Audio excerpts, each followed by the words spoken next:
But we begin with the federal election, still months away, as you know, but already people are thinking about the issues that could influence their votes. In fact, there is a new poll for CBC News, and it is suggesting concerns about the cost of living will be a big issue.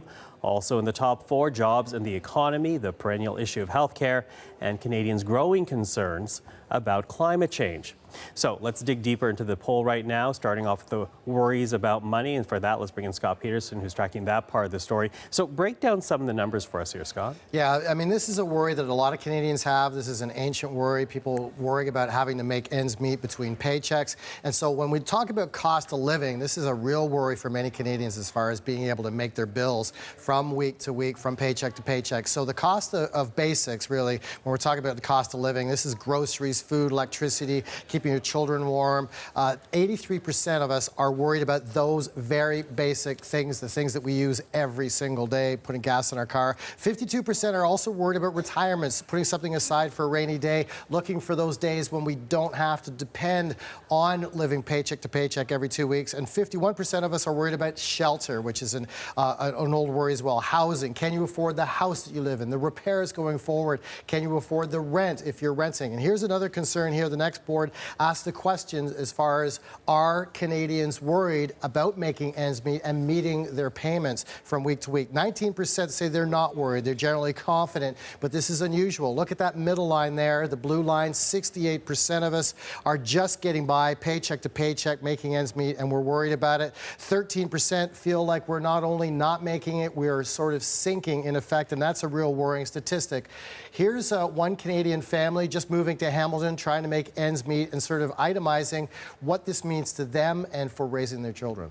We're doing okay when we get our paychecks. And I think that's the big thing, is that when you know that you have, when you can plan, when you know you have a certain amount of money coming every month, and you're like, okay, we're fine because we know we are getting this in the future. But I think that the problem is, if that ever ended, we'd definitely be like, okay, now we're not fine, and we need to figure out how we can make ends meet if someone were to lose a job. How does it make you feel? Worried. Yeah, I'm pretty worried about the future. Well, obviously not alone when she talks about being concerned about the day-to-day. What's interesting, though, is when you measure people's concerns and their perceptions of what life is like, it really goes against what economists are saying about the economy. Yeah, there's a real narrative that the Canadian economy is really strong, that we've got record unemployment levels, but try telling that to somebody that is looking for a job, that is worried about their relationship at work and as far as making ends meet from week to week, paycheck to paycheck. Here are some of the things that economists will tell us as far as how the economy is doing really well. For example, 453,000 new jobs have been added to the Canadian economy in the last 12 months. That averages almost 40,000 new jobs every single month. 5.4% is our unemployment rate. That's the lowest it's been in almost 43 years. Wage growth as well is another important metric that tells you that employers are so anxious to gain employees that they're willing to pay 2.8% higher than this time last year. That's a very important metric because that's above inflation. It shows you that how resilient the job market is, basically. Here's one economist, though, saying that, you know, the bigger picture does factor in when people are concerned about their particular situations. We know that there are affordability crises in housing in Toronto and Vancouver and some other areas. We know that energy prices are structurally lower, that the energy patch continues to feel the impact of a changing industry in that area. And we know that childcare costs are weighing on households as well. So while the data as a whole still looks fairly solid, it's completely understandable, even from someone who spends all day looking at numbers, to understand why consumers and households might be feeling a little bit nervous. And that's the most important thing of all, of course, is regular Canadians, ordinary Canadians, families. And if they have the perception of that worry as far as not knowing when their next paycheck is coming from, a perception of worry about the security of their jobs, that sort of trumps anything that any economist is going to say as far as the strength of the Canadian economy. Okay, Scott, thanks for starting us off there. You bet. So the economy and how people are dealing with the day-to-day, just one of the many issues people are playing with right now. But there are a number of different factors that play into any election result. And one that is very important as well has to do with demographics. This is how certain groups of people will vote. And for that, let's bring in Eric Grenier. He's been looking through the data for us today. Of course, he is the CBC's poll analyst, joins us in Ottawa. So Eric, thanks for joining us today. Let's talk first and foremost about a big takeaway out of this poll. What stands out for you?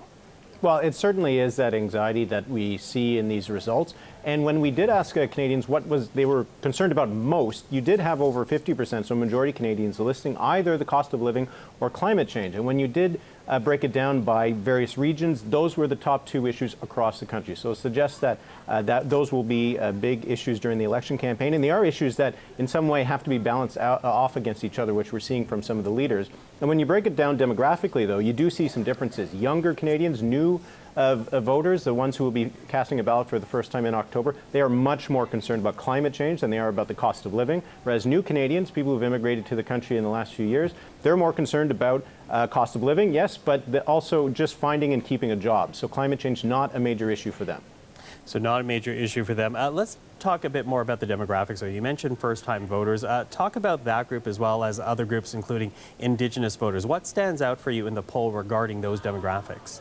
Yeah, we did some larger samples of Indigenous Canadians, first-time voters, and new Canadians. The Indigenous results are really fascinating because this was a demographic that the Liberals made a breakthrough in 2015, and it contributed to the majority government. But what we're seeing now is that support for the Liberals among Indigenous voters has dropped significantly. They're now dropped behind the Conservatives and the New Democrats. The Green Party has picked up a lot of that support, and a lot of this is because Indigenous voters are dissatisfied. You see the numbers that Indigenous voters much more likely to say that the country is on the wrong track than other Canadians, and we saw that Justin Trudeau gets very poor marks from Indigenous Canadians on how well he's done to help improve the welfare of Indigenous Canadians in their communities.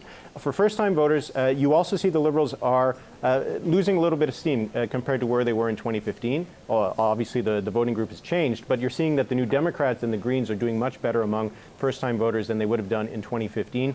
On who first-time voters prefer as Prime Minister, Justin Trudeau was tied with Jagmeet Singh, and Elizabeth May was ahead of Conservative leader Andrew Scheer. So it shows how, based on these demographic groups, that voting intentions, the way that the election is going to shape up for these voters, very different from the population as a whole. Okay, Eric, thank you for that. That is Eric Grenier in Ottawa, he being the CBC's polls analyst. Well, you may have seen our recent detailed look at climate change. The series was called In Our Backyard. And our new CBC poll shows a majority of Canadians are willing to take action to try and slow down rising temperatures. Now, 3/4 of people said they are willing to make some lifestyle changes. 25% that said they would make major changes.